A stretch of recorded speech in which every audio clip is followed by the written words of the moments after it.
Hola amigos, ¿cómo están? Muy buenas noches, bienvenidos a este su espacio, Carlos Valencia, suicidólogo, en relación con el Instituto ECAC y la Asociación F. Tacuma C, Prevención y Postvención del Suicidio. Para mí es un gusto que estén acompañándome en este en vivo.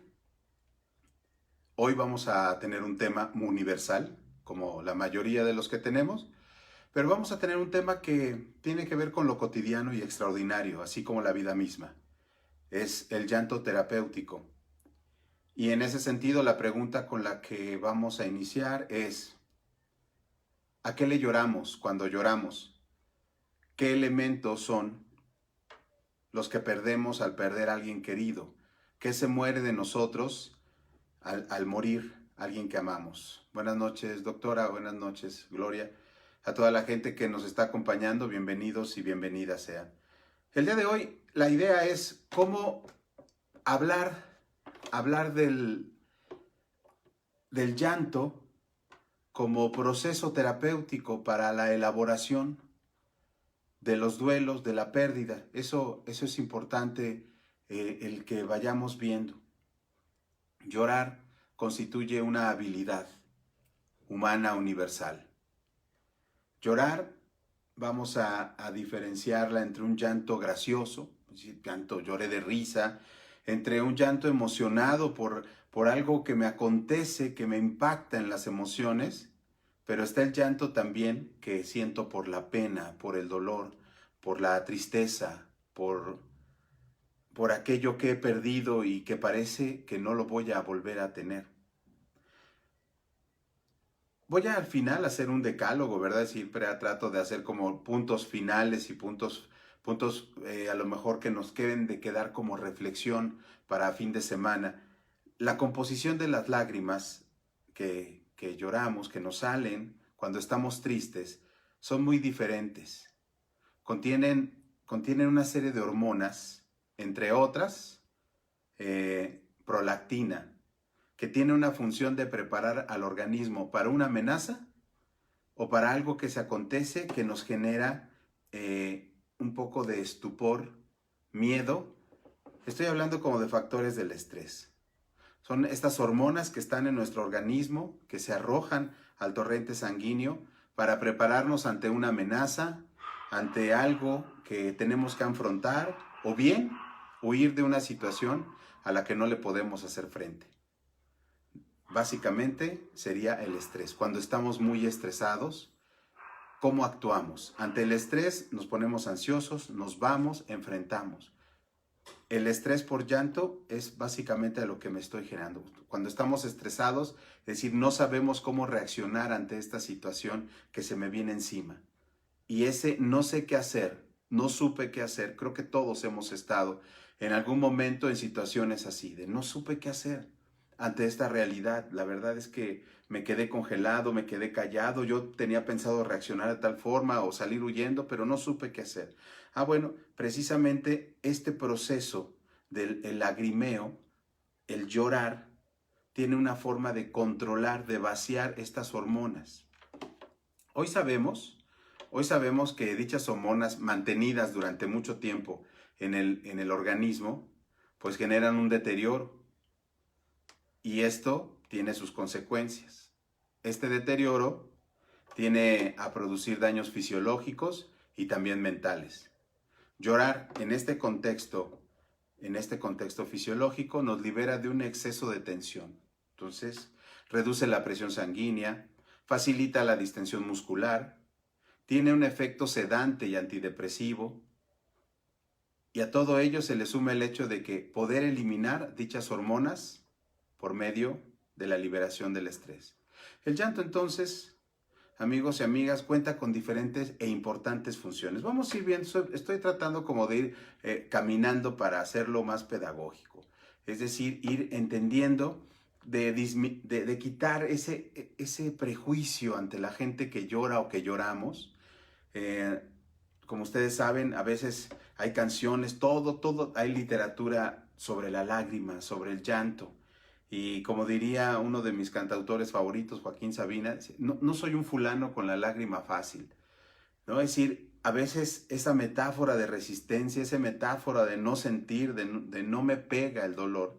Bueno, también el llanto puede ser, a veces lo vulgarizamos con decirle a alguien, ese llanto de cocodrilo, ese llanto es de... Y somos muy fácil en descartar el llanto como un elemento de tranquilidad, de proceso, de mejora. Entonces es importante el no juzgar tan libremente. Esa sería como la invitación. Pero sigamos caminando. El llanto entonces cuenta con diferentes e importantes funciones. A las ya citadas a nivel fisiológico se le suman los beneficios a nivel social a través de la comunicación, puesto que llorar es una forma no verbal de pedir ayuda, ayuda física y emocional. Cuando un niño cae, está llorando, tal vez porque le dolió, pero cuando está llorando, está invocando a su madre para que llegue. Por eso cuando llega la mamá o llega el papá y le da un besito y el sana, sana, colita de rana, es decir, de pronto deja de llorar, es decir, ya no sufre, sigue doliendo, pero esta ayuda emocional y física por parte de este objeto de amor, que en este caso es la madre, pues reduce el estrés, se quita el sufrimiento e implica también a veces el llanto responder al dolor ajeno. Cuando nosotros estamos viendo una película o una obra de teatro y de pronto empezamos a ver, nos conectamos con ese sentimiento, nos conectamos con esa persona y empezamos a visualizar que hay algo en nosotros. Por eso la pregunta es decir, ¿a qué le lloramos cuando lloramos? Y esto nos demuestra empatía. Cuando alguien está dando un testimonio, una narrativa, y alguien que se esté carcajeando, de pronto dices, pues qué poco empático, por decirlo menos, ¿no? Pero es decir, la empatía es esta parte de, pues vamos a llorar todos. Eh, hay una máxima del, pues, del Nuevo Testamento en donde dice, bueno, hay que llorar con los que lloran, reír con los que ríen. Es decir, esta serie de empatía, de estar acordis, ¿verdad? Estar relacionados desde el corazón, desde la voluntad. Finalmente, supone poner en marcha otra funcionalidad excepcional. Y es que a través de las lágrimas expulsamos, cuando estamos tristes, podemos elaborar nuestro duelo, dotando de significado nuestra pérdida. Pero ojo aquí sí quiero hacer una pausa porque si bien pensamos que la gente que no llora, no sufre o no siente el duelo o la pérdida no la significa, y los que están llorando todo el tiempo o muy seguido o constantemente aman más o amaron más. Es un proceso individual, yo se los he dicho más de una vez. El duelo pertenece a la psique del sujeto, no a etapas del duelo. Eso es un sistema pedagógico de enseñanza de la tanatología de uno de los campos, que es la tanatología clínica, o cuidado a moribundos o enfermos terminales. Y de ahí se desarrolló, y bueno, lo que sí quiero quedar en claro es, no se trata de que si una persona llora más, ama más, o llora menos, no ama. No, estos son procesos que dependen única y exclusivamente de la psique del sujeto. Y la pérdida se elabora con llanto o sin llanto, porque habrá otros elementos donde se pueda llorar, o habrá otros espacios. El llanto es necesario, pero no se tiene que volver una experiencia estética ni extática, sino una experiencia catártica. El llanto se vuelve entonces un elemento de elaboración, dotando de significado la pérdida. Cuando escuchamos esa canción por esta persona que no está, cuando por ejemplo, en mi caso yo escucho las canciones que mi padre solía poner, tal vez derramo una lágrima, digo, es un decir porque no la cuento, pero es el estar en contacto con lo perdido.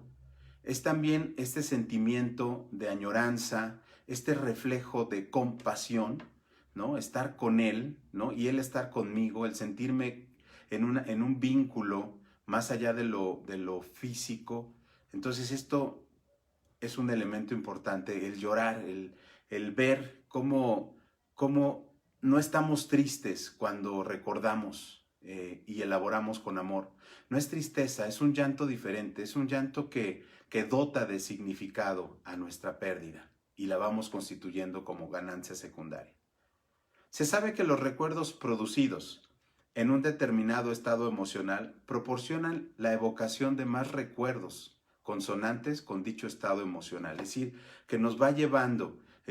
las puertas. Yo he por ahí escuchado que el camino de las lágrimas, digo, ay no, qué triste, me suena muy triste eso de caminar sobre lágrimas. Yo digo, las lágrimas son puertas, hay que estar frente de ellas, abrirlas, aperturarlas, darle un significado nuevo.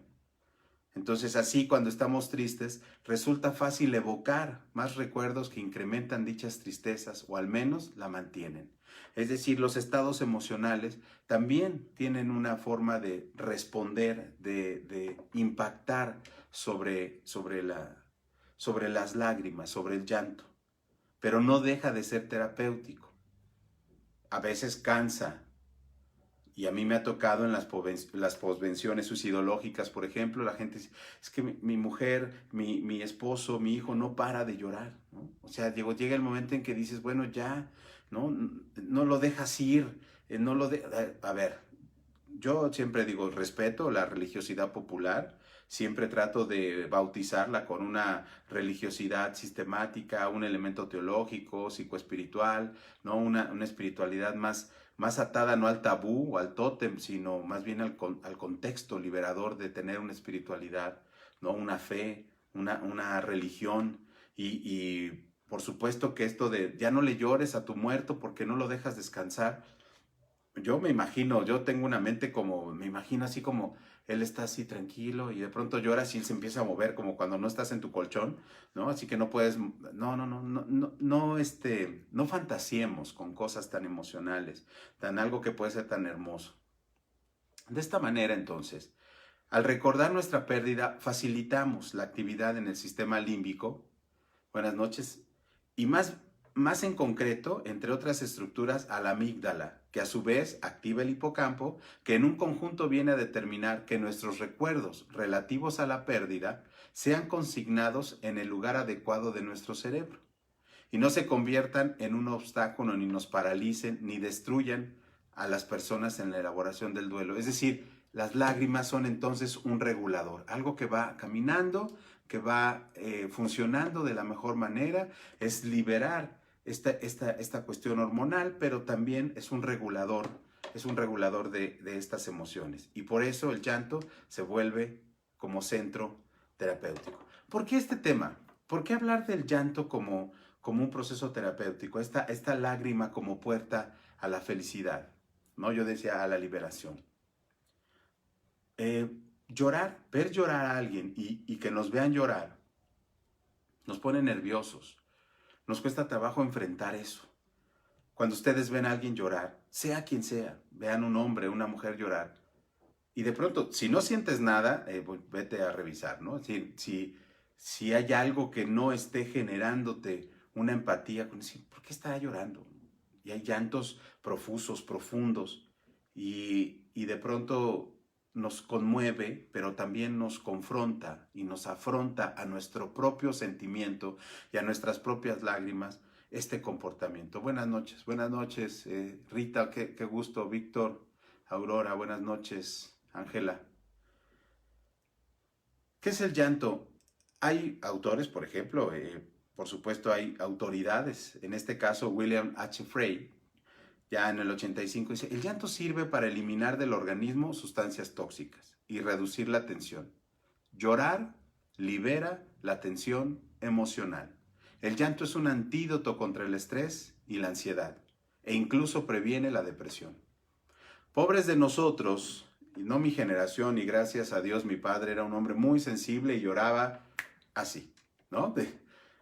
Pero yo recuerdo que se les fue educado, yo no sé quién en este caso sean las víctimas, pero pues que los hombres no lloran, ¿no? Y que no deben llorar, y los niños no lloran, y aguántese, y vámonos con calma. No estoy hablando de un contexto ideológico actual, estoy hablando de una formación basada en hábitos y costumbres, y que en uno de esos hábitos y costumbres había una tendencia a pensar que el llanto era sinónimo de vulnerabilidad, de debilidad, de lo femenino, o sea, es decir, del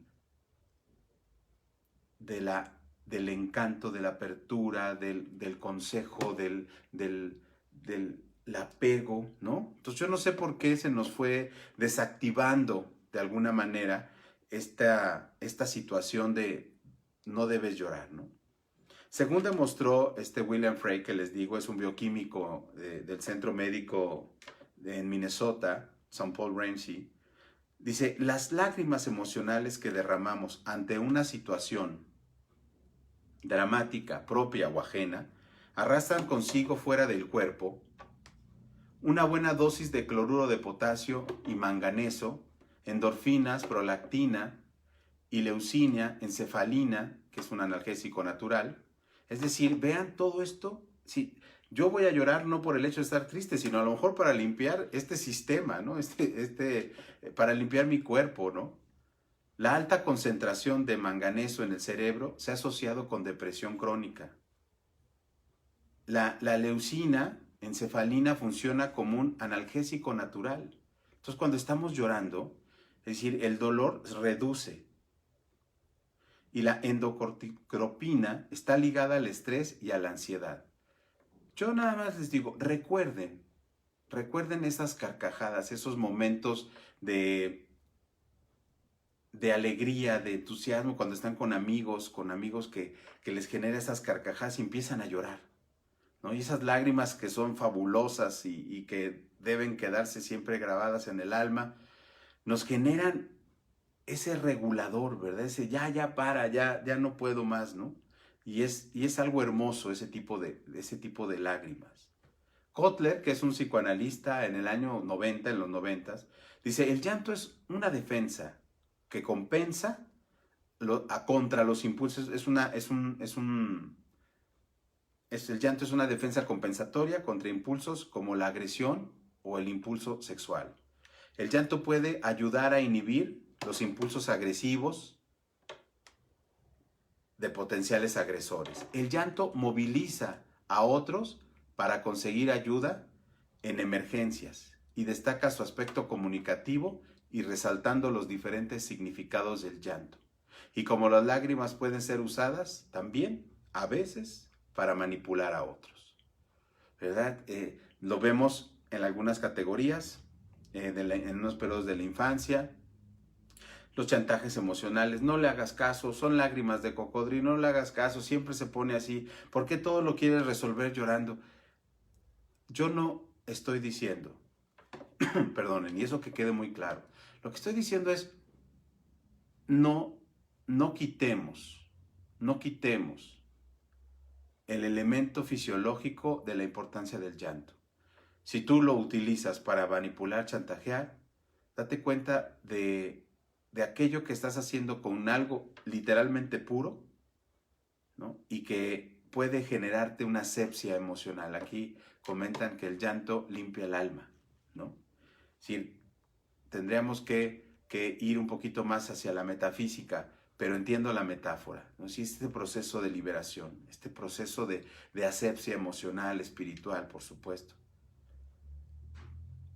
Friedka, otro autor, dice, en su estudio de las emociones, ve el llanto como un signo de potencia y debilidad. Ahí está otro punto de vista. Eres débil, eres impotente, por eso lloras. Estás frustrado. Solamente los frustrados lloran, porque los felices carcajean. Híjole, pero son puntos de vista, son estudios, son gente, así nos referimos. Cornelius, que es uno de los más avanzados en este proceso, estudia el llanto desde su aspecto social y de interacción con el medio ambiente. El llanto es un medio de expresión, un medio para despertar simpatías, o para despertar una ayuda, para despertar lástima, o para manipular a otros. Es decir, el llanto es polifónico y tiene diferentes formas de relacionarse precisamente con los sentimientos. Pero vean, siempre va apegado con los sentimientos. Cornelius de pronto hizo la tarea más o menos en los años 80, en el 81, analiza 70 artículos de fisiología sobre el llanto y concluyó diciendo, bueno, primero estos que estudié son pocos de los que deberían de ser, porque este tema central del llanto, primero él dice, es único en la especie humana, que es bueno llorar y que no llorar puede ser perjudicial para la salud. Imagínense el daño que ciertos usos y costumbres, ciertas formas de percepción del llanto le hizo daño a generaciones, ¿no? Que no debían llorar. Entonces vamos a tratar de hacer un proceso emancipatorio a todas aquellas personas que en su vida infantil, por ignorancia, por tradiciones con T pequeñita, no lloraban, y que ahora les cuesta mucho trabajo llorar y les cuesta mucho trabajo entender que el llanto es un proceso de salud emocional. Y esto es importante verlo. Si no se llora y no se expresa la atención, podría darse un desorden psicosomático o incluso intoxicación del cuerpo por sustancias de desecho que segregamos cuando estamos tristes. Entonces, cuando alguien te dice, o cuando yo le digo a las personas, es que tengo muchas ganas de llorar, llora. Llora hasta que te vacíes, porque no encuentro otra forma de generar un desencanto de aquello que no está, pero que empieces a regularlo por el llanto. Las lágrimas, dicen algunos, y en este caso estos autores, dicen, las lágrimas nublan la visión, bajan las defensas, muestran vulnerabilidad y hacen que los demás nos perciban como necesitados, aumentando la cohesión del grupo. Esto lo dice un zoólogo de Tel Aviv, Oren Hudson, en la revista de Psicología Evolutiva. Es decir, en este caso, él habla como zoólogo, dice, cuando vemos lágrimas en el otro, se nubla la visión. Si no hay una percepción, hay más bien una baja de defensas, muestran nuestra vulnerabilidad y hacen que los demás nos perciban como presa fácil, como necesitados y como falta que no estamos cohesionados a un grupo. Hudson añade que dentro de un proceso de una estrategia evolutiva, las lágrimas fortalecen la cohesión social y la amistad. Y eso creo que es verdad. Cuando tú lloras con alguien, con ese que lloras, cuando tú lloras con ese desconocido, o yo le comentaba precisamente hoy a una persona que estoy acompañando, que a veces la persona que está enfrente y que hoy tenemos el impedimento de acercarnos, que hoy todo lo hacemos como estamos ustedes y yo, que a veces nos dan ganas de pararnos y como esa película de La fábrica de chocolates de Willy Wonka, que de pronto mete la mano y agarra el chocolate por medio de la pantalla. Bueno, hablo de la última versión. Entonces, es así, ¿no? O sea, vale, que yo cuando estaba estudiando precisamente psicoterapia psicoanalítica, nos enseñaban que el encuadre era, hasta nos decían algunas veces la distancia entre el paciente y el terapeuta, y poner el consultorio con cierta estrategia para no generar muchos elementos de transferenciales, le llamaban. Pero aquí hemos visto y yo he sentido la necesidad, a veces siento la necesidad de pararme y abrazar a la persona que estoy acompañando. A veces se rompe el encuadre y he tratado y me limito pues a tratar de contener las lágrimas y de que le tengan sentido. Pero en el plano de amistad, en el plano de colegas, de amigos, en el plano de hermanos, de hermanas, de familiares, cuando hemos llorado con nuestros hermanos, y no por necesariamente algo triste, pero si es así, nos genera un vínculo, nos genera una etapa, nos acordamos de ese momento, más que de otros. Entonces el llanto sí, por supuesto que presume cercanía y una especie de desnudez. Cuando el otro nos ve llorar, nos desnuda, o nosotros nos desnudamos. Y viene mucho con el pudor, no quiero llorar porque tengo miedo a que se burlen, que se rían. Entonces no es tanto el llanto, sino es la personalidad y la herida narcisista que no te permite expresar ese llanto. El doctor Juan Marube, un español, en los años 80, con exactitud en 1981, me dice que por qué los hombres grandes de edad lloran con mucha facilidad. Pues yo creo porque no, porque se les impidió, yo creo, durante mucho tiempo de su infancia. Y hoy se dan cuenta de que el obedecer no genera mejoría a nivel emocional. Hay que debatir las estructuras de pensamiento, hay que debatir, no es que hayan sido buenas y malas. Uno puede evaluar cómo ha sido nuestra crianza, cómo fue nuestro vínculo y cómo también nosotros tenemos la posibilidad de crecer a partir de eso. No somos árboles, podemos movernos, no somos islas, tenemos que acercarnos a los demás. Les comentaba que el doctor Juan Marube, perdón, es un médico español y de pronto hace un tratado en 1981, interesante, ante la ponencia oficial del Congreso de su país, que le llamó Dacriología Básica. Nadie en esa época podía imaginar que se pudiera escribir tanto sobre la lágrima, ¿no? Sí, hizo un tratado sobre la lágrima. Y Marube, dentro de esta conferencia, sugirió que el llanto emocional era una forma de integración mímica de los humanos y propuso una novedosa clasificación que les voy a leer a continuación del lagrimeo emocional en dos grupos. Llanto de demanda de ayuda, ese sería el primero. Estoy tratando de leer y ir comentando. Gracias Claudia, te mando un abrazo, saludos, qué gusto verte. Gracias Rita, gracias Víctor. Llanto de demanda por ayuda.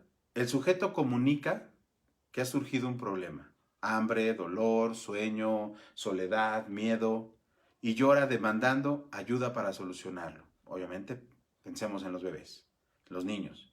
Llanto de ofrecimiento de ayuda. Otro sujeto observa al sujeto en problemas y le lleva a tener un sentimiento de empatía, colaboración, dar ayuda y le expresa con la lágrima. No sé a ustedes, pero a mí ver llorar a alguien que amo me conmueve, me mueve, me desarma. Y trato de reparar, trato de elaborar, trato de decir, caray, esto debe de tener solución. No el llanto, lo que lo está provocando. En algunas situaciones estos dos tipos, bueno, coexisten, ¿verdad? No se dan por separado, el llanto de demanda y el llanto por ofrecimiento. Uno genera una estructura de necesidad y el otro una estructura empática. El llanto por petición de ayuda suele producir vergüenza, sobre todo en los hombres, porque denota debilidad. Mientras que el llanto del ofrecimiento de ayuda no resulta vergonzoso, porque expresa solidaridad, empatía, sentimientos positivos que engrandecen. Lloramos ante las pérdidas, ante el sufrimiento físico, el sufrimiento psicológico, la observación de un acto heroico, ¿verdad? Vemos a alguien que hizo, qué bárbaro, ¿no? Y nos llena de alegría y de este llanto de decir qué bárbaro, ¿no? El alivio de otros. El ver cómo aplauden a la gente que sale de la libra del cáncer, la libra del COVID, y vemos cómo les aplauden y salen, y no sé, pero conmueve, ¿no? Y por motivos positivos, cualquiera que sean. Y expresamos muchas emociones, pena, dolor, risa, lloramos en soledad o ante otras personas buscando consuelo, soporte especial, un soporte social de que si alguien está llorando, a veces hoy estamos en un mundo complicado en algunos escenarios. Vemos a alguien llorar y ya no sabemos si preguntarle, acercarnos, si es un gancho y en el momento que me acerco me asalta. El perverso ha utilizado recursos muy nobles para hacer su despreciable labor. Pero no dejemos de sentir. El llanto emocional varía, por supuesto, ampliamente entre las diferentes culturas. Lloramos para producir en otros emociones también, para disuadirle, que no siga atacando, porque el llanto también refleja vulnerabilidad y cuando ves llorar a alguien que se siente amenazado, su felicidad, en la parte social, uno tiene que permitir soltar el momento o soltar la situación y en ese momento dejarse llevar por la recuperación que el llanto te está marcando. Y no pararlo, ¿no? Si alguien siente la necesidad de llorar, hágalo. No nos fijemos que si llora mucho o poco. Aquí lo importante es que genere sus emociones, que abra la nuez. Yo les digo mucho de las personas que acompaño, deja que el llanto abra la nuez. ¿No? Llora, preséntate. No todos los llantos deben de ser pasados, ningún llanto debería de ser pasado por pena. El llanto emocional varía ampliamente en culturas, pero es universal en la sociedad humana y específico en la especie humana. ¿En dónde, cuándo y cómo llora la gente? No solo varía según el sexo, etnia, cultura, psicología individual, sino también en las condiciones socioeconómicas, el nivel educativo, la tradición familiar, las creencias religiosas e incluso a qué nos dedicamos y a qué nos ocupamos. Por eso yo les digo a ustedes, lloren. ¿Cómo se llora en casa? ¿Cómo han enfrentado, ¿no? ¿Cómo lloran en casa? ¿Se les permite llorar? ¿Es algo que no genera vulnerabilidad? El llanto ya no se vuelve un elemento de llamar la atención. O sea, ¿cómo se llora? ¿Cómo lloras en tu casa? No, en mi casa no se llora, yo en mi casa no lloro, no me creen, se burlan. ¿Saben cuántas veces yo he trabajado, acompañado, elaborado con personas de, ¿con quién estás? ¿Con quién estás en tu casa? Pues mira, ¿qué no te están viendo llorar? Sí, pero no les importa. Hemos perdido esa capacidad de entender que la lágrima es terapéutica. Y espero que podamos convertir eso. Pero sí, ojo, si utilizas el llanto también como un elemento para controlar, manipular, pues por supuesto que va a llevar a que el efecto no cumpla. También el llanto es un elemento, pero el lenguaje, pero también la palabra que va acompañada del llanto, es importante escucharla. Cuando el llanto nos nubla, ¿verdad? Una persona que está desconsolada, que quiere hablar y llorar al mismo tiempo. Entonces, llora y hablamos. Hablamos y después llora. No condeno ninguna de las dos, pero quiero entender qué está pasando. Para terminar, pues ya saben que nos gustan mucho las frases, ¿verdad? A veces del llanto. Yo preparé algunas. Desde el llanto nos hará libres. Y otras, si lloras por haber perdido el sol, las lágrimas no te dejarán ver las estrellas.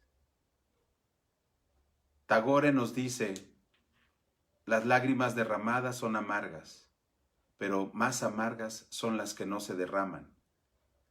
Un proverbio irlandés, el llanto es a veces el modo de expresar las cosas que no pueden decirse con palabras. Una escritora española, Concepción Arenal, y socióloga, nos dice, llorar, sí, pero llorar de pie, trabajando. Vale más sembrar una cosecha que llorar por lo que se perdió. Un dramaturgo español, Alejandro Casona, nos dice, quiero llorar porque me da la gana. Federico García Lorca, poeta y dramaturgo español, a veces el llanto hace más beneficio que la risa. Otro dramaturgo español, vean el perfil de las personas, Pedro Muñoz Seca, a las mujeres les está bien llorar, a los hombres recordar. Un historiador romano del año 115, Tácito, repara uno sus faltas cuando llora. Un clérigo católico francés, Jacques Beniguet-Busset, el llanto es tan saludable como el sudor, pero más poético. Ya veamos a Alejandro Casona, este dramaturgo español. Mejor aplicar el llanto siempre que sea posible, como la medicina antigua aplicaba la sangría. Y el mismo Alejandro Casona, no hay mayor causa de llanto que no poder llorar. Séneca, uno de mis filósofos favoritos, el que no llora no mama. Y un refrán, llorar no indica que eres débil. Desde el nacimiento siempre ha sido una señal de que estás vivo. Y Charlotte Bonnet, novelista inglesa, ¿no ves que es necesidad o simpleza llorar, por lo que con llorar no se puede remediar? Pero me quedo con este refrán. Las lágrimas nos acompañan, el llanto nos acompaña, es un buen recurso. Utilicémoslo, Llorar es un elemento de gratuidad también. Y aceptemos eso, que el otro está vulnerable. Y por supuesto que si alguien llora su pérdida, la está elaborando de una buena manera. No te limites a llorar, pero que no sea la única forma en que expresas tu satisfacción, dolor y alegría. Pues muchísimas gracias, muy buenas noches, espero haya sido de agrado este tema. Nos vemos el próximo viernes a las 9 de la noche. Sigan trabajando duro en lo que están haciendo, sigamos construyendo la paz de la mejor manera. Que Dios les bendiga, que nos bendiga a todos. Muchas gracias. Muchas gracias. Yo ahorita leo sus comentarios. Y bueno, quiero invitarles el viernes, último viernes de este mes, voy a dar el taller de acompañamiento centrado en la compasión. Entonces, ojalá quieran acompañarme. Ya saben que estos talleres los limito a 20 personas. Entonces, bueno, ya están las inscripciones abiertas. Si ustedes gustan, pues adelante. Aquí en el inbox, si no, ahorita terminando el en vivo, pongo la foto y ya ahí viene el teléfono, o pego también el teléfono para que me manden un WhatsApp y adelante. Nos vemos el próximo viernes y bueno, si quieren aprender este nuevo sistema de acompañamiento centrado en la compasión, los espero. Muchísimas gracias, pasen una excelente noche y Dios les bendiga, como siempre.